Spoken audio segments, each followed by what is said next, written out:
మధ్యప్రాచ్యంలో ఉద్రిక్త పరిస్థితులు కొనసాగుతున్న వేళ ఇరాన్లో మరో కీలక పరిణామం అంతర్జాతీయంగా చర్చనీయాంశంగా మారింది. ఇరాన్ నూతన సుప్రీం నాయకుడు ముజ్తబా ఖమేనీ ప్రస్తుతం ప్రజల ముందుకు రావడం లేదని, భద్రతా కారణాల దృష్ట్యా ఆయన గోప్యంగా ఉంటున్నట్లు ఇరాన్ వర్గాలు వెల్లడించాయి. దేశంలో కొనసాగుతున్న ఉద్రిక్త పరిస్థితుల నేపథ్యంలో బహిరంగ కార్యక్రమాలకు హాజరు కాకపోయినా దేశానికి నాయకత్వం మాత్రం ఆయననే వహిస్తున్నారని అధికారులు చెబుతున్నారు.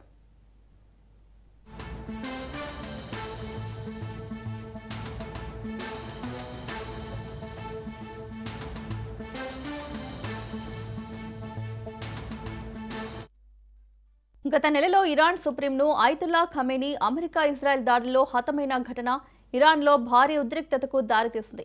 ఆ ఘటన తర్వాతే ఇరాన్లో వరుసగా కీలక సైనిక, రాజకీయ నాయకుల మరణాలు చోటు చేసుకోవడం భద్రతా పరిస్థితులపై మరింత అనుమానాలకు తావిస్తోంది.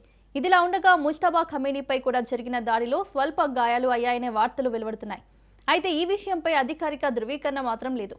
ఈ పరిణామాలన్నింటినీ దృష్టిలో పెట్టుకుని భద్రతా చర్యలను మరింత కట్టుదిట్టం చేసిన ఇరాన్ ప్రభుత్వం సుప్రీం లీడర్ను అత్యంత రహస్య ప్రదేశంలో ఉంచినట్లు తెలుస్తోంది.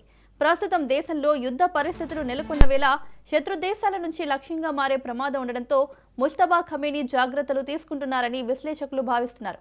మరోవైపు ఇరాన్లో జరుగుతున్న ఈ పరిణామాలు మధ్యప్రాచ్య రాజకీయ సమీకరణాలపై మరింత ప్రభావం చూపే అవకాశం ఉందనే అంచనాలు వ్యక్తమవుతున్నాయి.